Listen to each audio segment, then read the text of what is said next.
upon a memory in never land. I had a love I know I... Hello friends, and welcome back to my Chronicle of Amara. This is part 3. The Unfading Flower. It ends where it began. This is a true story from a long ago part of my life. To be clear, it's actually from the life of my walkout from before I came in as a walk-in, as the soul I am now. Let's get started. I knew that my oming worked to banish Amara's demon because she told me after a breakup that she was feeling different. Not just because of our breakup, but she was feeling suddenly more lost in life, that she had less energy than she normally would have. Also, that her demon seems to have left her. And it seems to have left her without a sense of purpose in life. Needless to say that I was delighted to hear this news, as that demon had caused me the second worst trauma that I had experienced until then. After that, I invited Amara to some energy healing events at East West Bookshop, hoping that she might find some peace, mindfulness, and vitality in the wake of this new freedom. Unfortunately, I later heard from her that her demon came back to her. What I know now that I did not know back then is that even after a demon is removed from a person, it can come back if the individual does not learn to take responsibility for their thoughts, energy, and behaviors. Spring came and passed that year of 2014, and I graduated from high school. I spent that summer as a single young man, putting in hundreds of hours, starting the writings of a novel that I found to be my life's most joyous work. Amara had essentially become an episode of my past, and I got involved with another nice girl at the Evergreen State College the next fall. Finals were done, and I had finished my first year of classes at the Evergreen State College strong. A full 16 credits for my spring quarter work that was wrapped up by a big research project into crystal skulls and consciousness studies. It was a big push and a cramming stunt, but one that I will never forget. After about an hour and a half long drive home in my Pathfinder, packed to the roof and windows with my college dorm things, my girlfriend Leah and I set our bags down in my bedroom at my mother's house. This is the bedroom I'd grown up for the past 7 years prior, the same one that I had met Amara in the doorway after a shower just 2 years prior to that day. Chelsea, an alias for my brother's girlfriend at the time, approached me and told me that she needed to tell me something. As I stood in the doorway of my bedroom, Chelsea abruptly told me that Amara is dead. I felt shocked. Not just shocked to hear that, but I literally felt a shock of cold electric energy in the center point of my heart chakra. It literally zapped me and knocked me back an inch or two.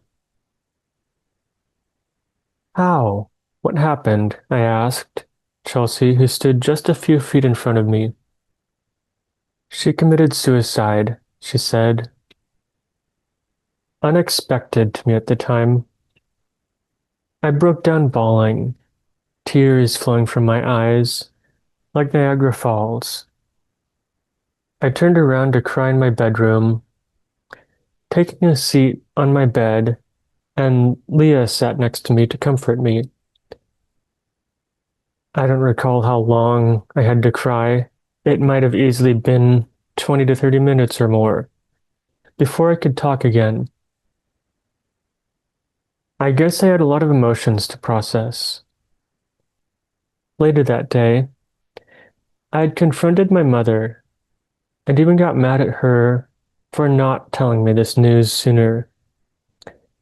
Apparently, Amber had committed suicide in late February, and I was not told until mid-June.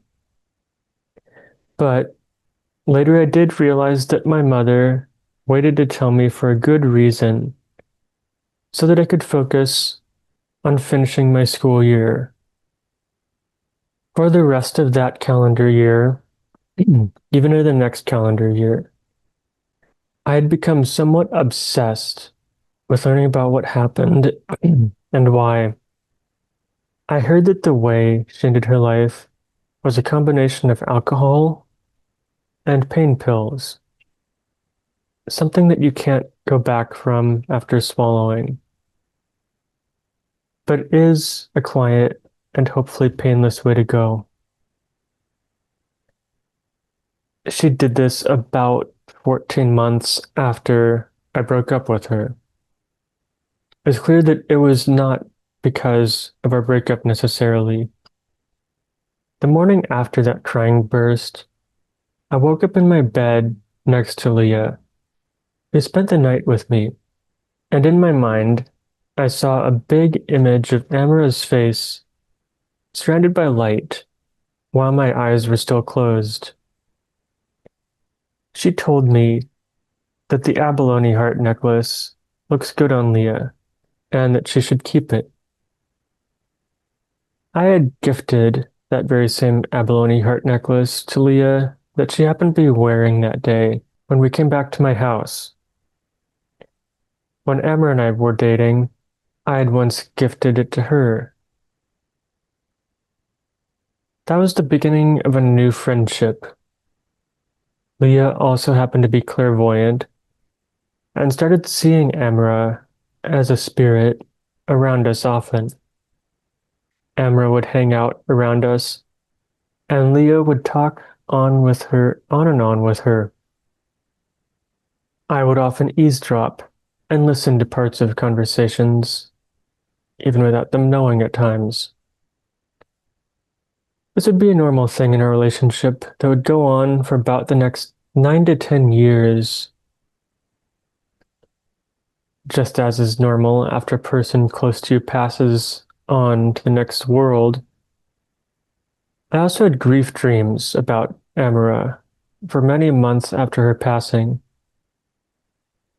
I recall in one very vivid and tangible seeming dream, I was picking Amara up in front of her house in my Pathfinder.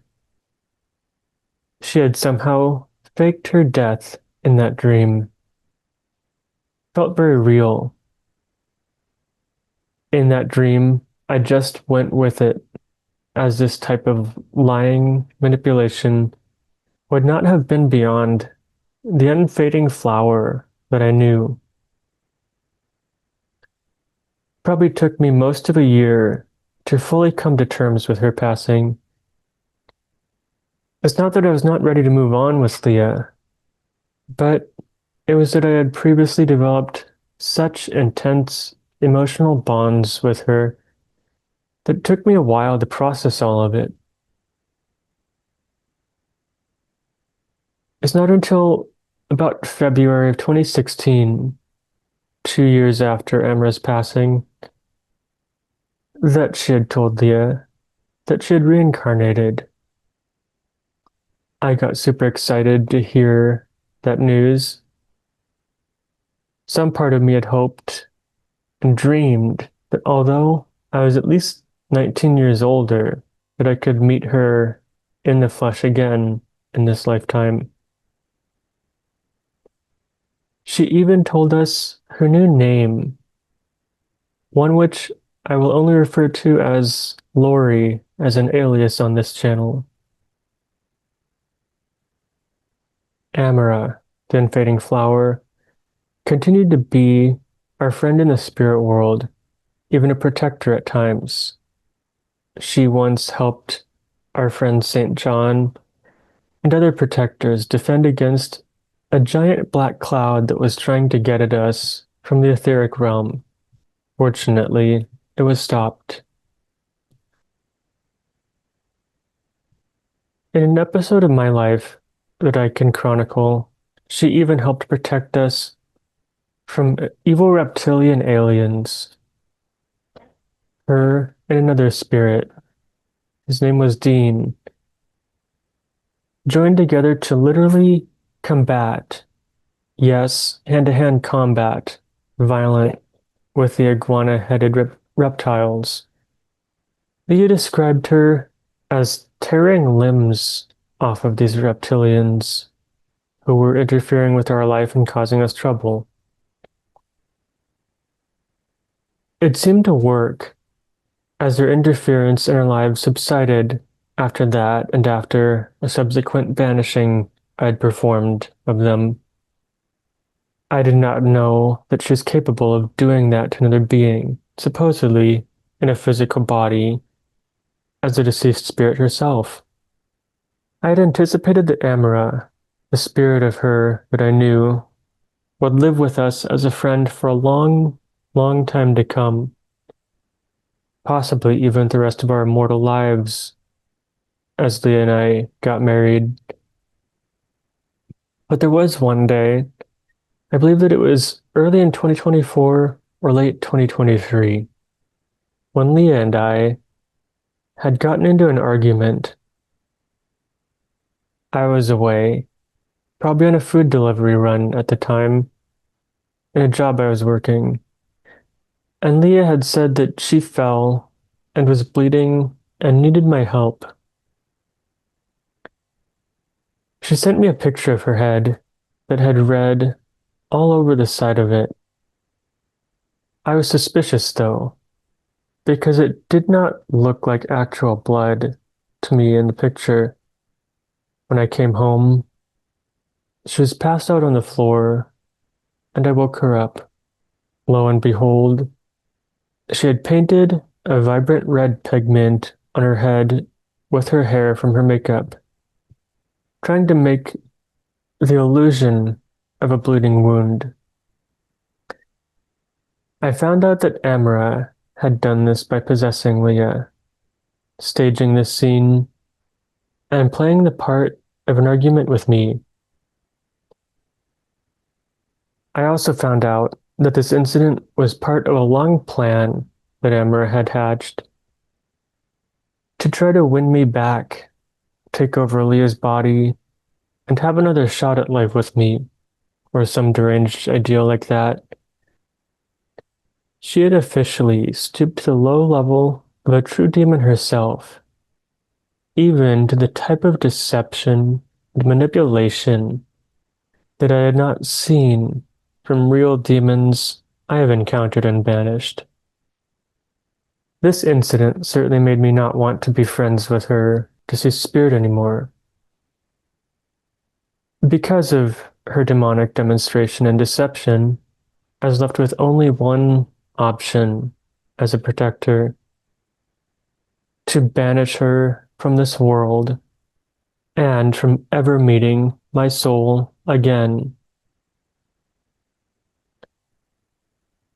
This was a sorrowful but tender, also alleviating moment. I gave her one last hug while she was talking to me in Leah's body. Then she was gone, and Leah was herself again.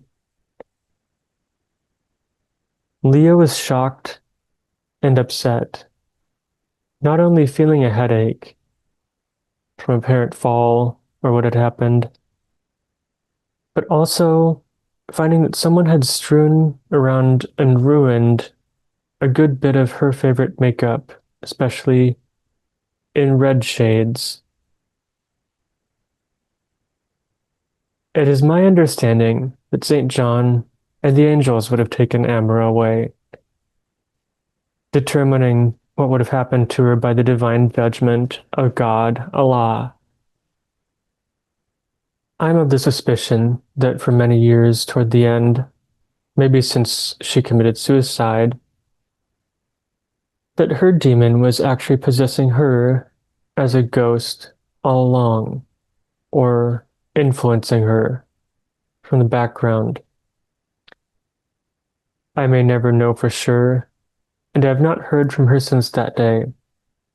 I can only hope that her blood circle demon was detained by the angels at that time of her banishment.